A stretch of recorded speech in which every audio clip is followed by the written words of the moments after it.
মাছ প্রকৃতিগতভাবেই দলবদ্ধ প্রাণী।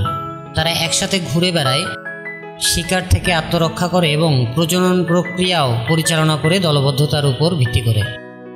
কিন্তু সাম্প্রতিক এক বৈজ্ঞানিক গবেষণা বলছে কীটনাশক দূষণের কারণে মাছের এই প্রাকৃতিক দলবদ্ধ আচরণ ভেঙে পড়ছে। অস্ট্রেলিয়ার ইউনিভার্সিটি অব নিউ সাউথ ওয়েলসের একদল গবেষক 11টি প্রজাতির মাছ নিয়ে 37টি গবেষণা বিশ্লেষণ করে দেখেছেন কীটনাশকের প্রভাবে মাছরা এখন একসাথে থাকার আগ্রহ হারাচ্ছে। তারা আর আগের মতো দলবদ্ধ হয়ে ঘোরাফেরা করছে না, বাসস্থান রক্ষা বা সঙ্গী খোঁজার ব্যাপারেও আগ্রহ দেখাচ্ছে না। বিশেষজ্ঞরা বলছেন মাছের এই আচরণগত পরিবর্তন ভবিষ্যতে জলজ পরিবেশের ভারসাম্যে বড় ধরনের বিপর্যয় ডেকে আনতে পারে।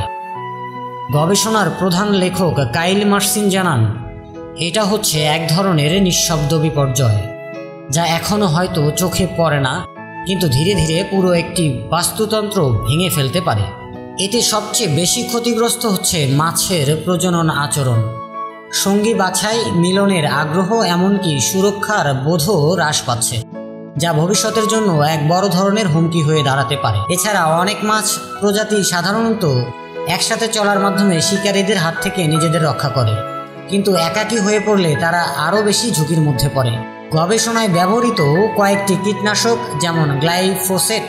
যেমন গ্লাইফোসেট মস্তিষ্কের কার্যকারিতা ও হরমোনের ভারসাম্য নষ্ট করে, যা আচরণগত পরিবর্তনের মূল কারণ হিসেবে ধরা পড়েছে। অস্ট্রেলিয়া সহ বহু দেশেই হাজার হাজার কীটনাশক অনুমোদিত রয়েছে, যেগুলোর বেশ কয়েকটি ইউরোপীয় ইউনিয়নে ইতিমধ্যে নিষিদ্ধ। ট্রাক্টর বা বিমান থেকে যখন এই কীটনাশক ছিটানো হয়, তখন বাতাসে ছড়িয়ে পড়া এই রাসায়নিক বৃষ্টির পানিতে ধুয়ে গিয়ে নদী নালায় প্রবেশ করে, ফলে তা নদী, হ্রদ, এমনকি মহাসাগর পর্যন্ত ছড়িয়ে পড়ে।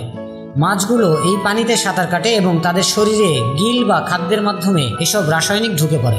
যদিও অধিকাংশ ক্ষেত্রে এই কীটনাশকের মাত্রা প্রাণঘাতী নয়, তবে বিজ্ঞানীরা বলছেন এমন সাবলেথাল মাত্রার প্রভাব দীর্ঘমেয়াদে প্রাণীর আচরণে ক্ষতিকর পরিবর্তন আনতে পারে। গবেষকরা মনে করছেন কীটনাশক ব্যবহারে নিয়ন্ত্রণ এবং পরিবেশ বান্ধব বিকল্পে যাওয়ার এখনই সময়, না হলে সমুদ্র, নদী ও হ্রদে আর আগের মতো মাছের ঝাঁক দেখা যাবে না। বার্লিন ফিচার ডেস্ক, জনতার জাগরণ।